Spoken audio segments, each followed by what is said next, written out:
Hey, Doc. Just got an email from a former colleague of mine from the intel community. His specialty is air surveillance. Thought you might want to see this. Came across a pretty incredible video. Taken in 2016, but he just got it. Shot by a guy named Jimmy Chappie, commercial drone operator in Beaver, Utah, which lies directly between Moab and the Nevada Proving Grounds. And the video itself is head-scratching, but he attached it for us.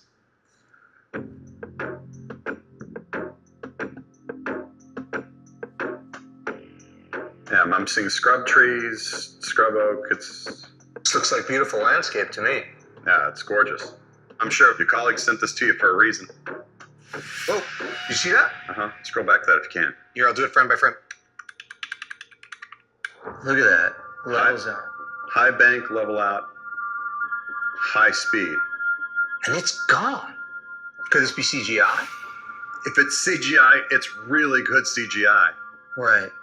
Well, looking at it in proportion to the trees, it's pretty small, right? It doesn't look like it's impacting the ground in any way. I see no thrust. I see no plume. I see no reaction in the foliage beneath it. Well, except we don't have good distance on this to know exactly how far away this is. We also don't know the size of it.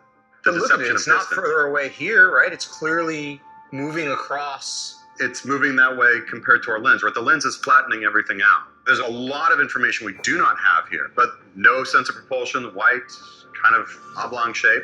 That's looking like the Nimitz report. The drone-captured UFO video bears a striking resemblance to another case of interest in the investigation. Look at that. The 2004 USS Nimitz sighting, where one of the ship's fighter jets encountered a strange object in the sky, logged at an estimated speed of 2,400 miles per hour. If anything biological would have been in that thing, it would have turned you into mush. Right, that is very, very strange. If this is not CGI, that looks really, really interesting. Right.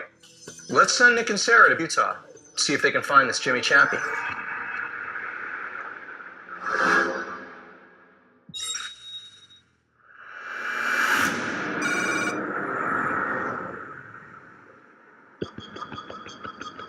I'm hopeful that if there is a video, if it's of good quality and if we can verify it, then that could be major for this investigation. Astrophysicist and space journalist Sarah Cruddas and U.S. Marine Intelligence Officer Nick Carnesi land in Salt Lake City, Utah, and head to the home of James Chappie, a man who claims he filmed a UFO on his drone camera in 2016.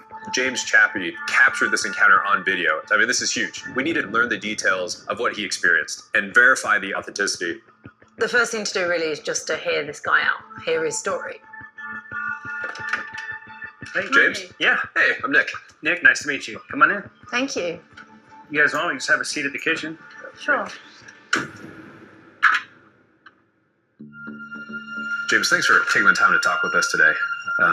We were told that you had an interesting encounter not too long ago, and we're just hoping that you could walk us through it and explain what happened that day.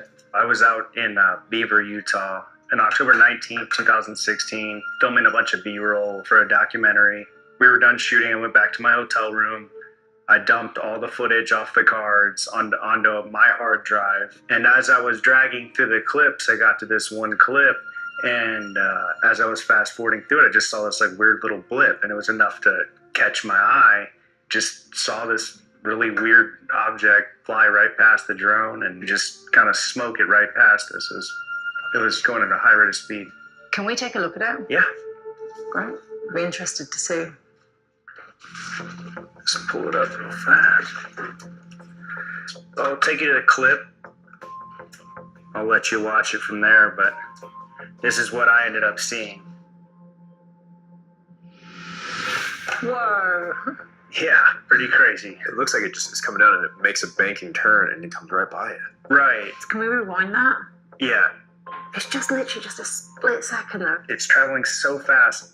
It's just insane, isn't it? You don't think it's possible that this is an optical illusion? I don't. I've seen lens flares. I've seen birds. I've seen bugs. I've seen other drones. I've seen planes. I've seen everything. And to me, like, it was so different. Is there any chance that this was tampered with before you reviewed it? No, I'm the only one that had access to the cards. I would like to know what it is, you know? If what I'm looking at is verified to be true, then this is pretty major. This is video evidence of something we cannot explain. And if this video is proved to be legit, then this is one of the most significant videos that I've seen in this investigation. Would we be able to get a copy of this from you? Sure. And have it independently verified? That'd be great. Do whatever you want. I'd love to hear the results. Before we move forward, this needs to be analyzed by a forensic expert to determine the authenticity. But if it's real, this could be the greatest recording of a UFO ever captured.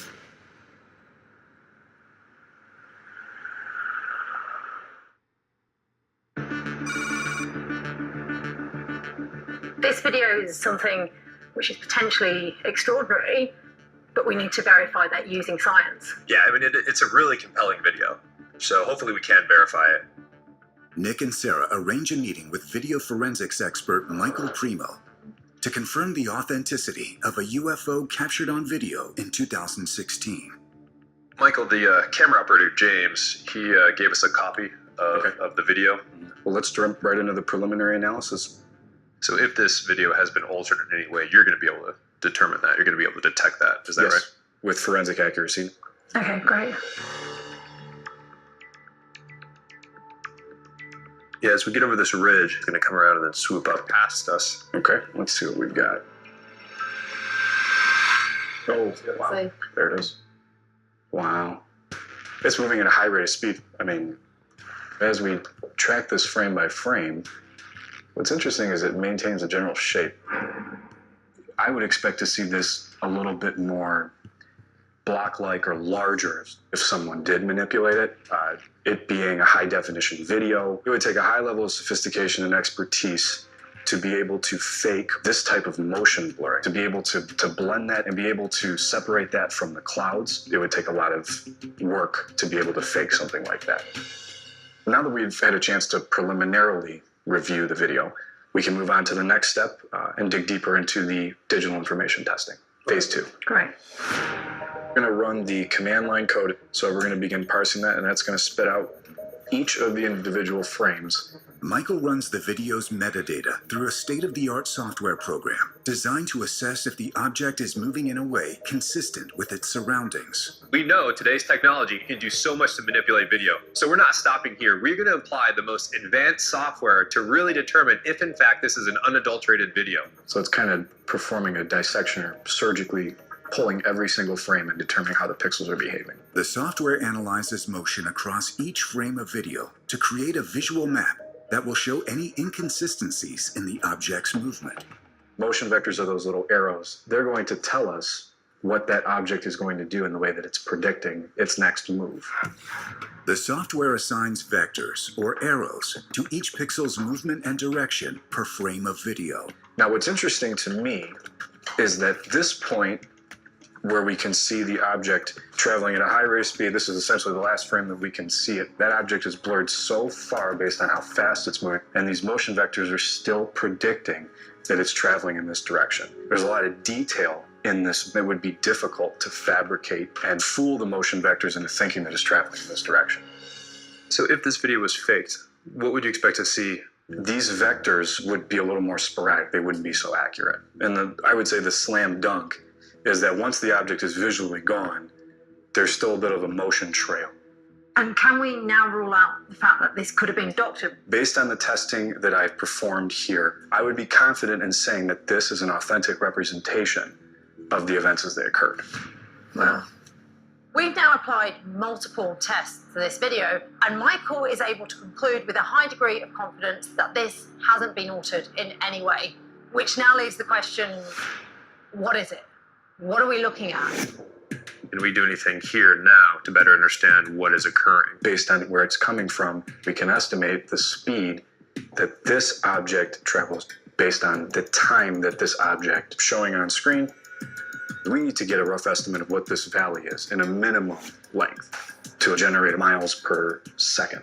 To determine the object's speed, the team maps out its perceived distance traveled From here to that edge, that is 2 miles. and then divides that by the 2-second time span the object is visible. And we're looking at, covering a distance of around 2 miles. And on screen, it was in the frame for 2 seconds. If an object is traveling 1 mile per second, that object is traveling 3,600 miles an hour. In layman's terms, that thing is cranking.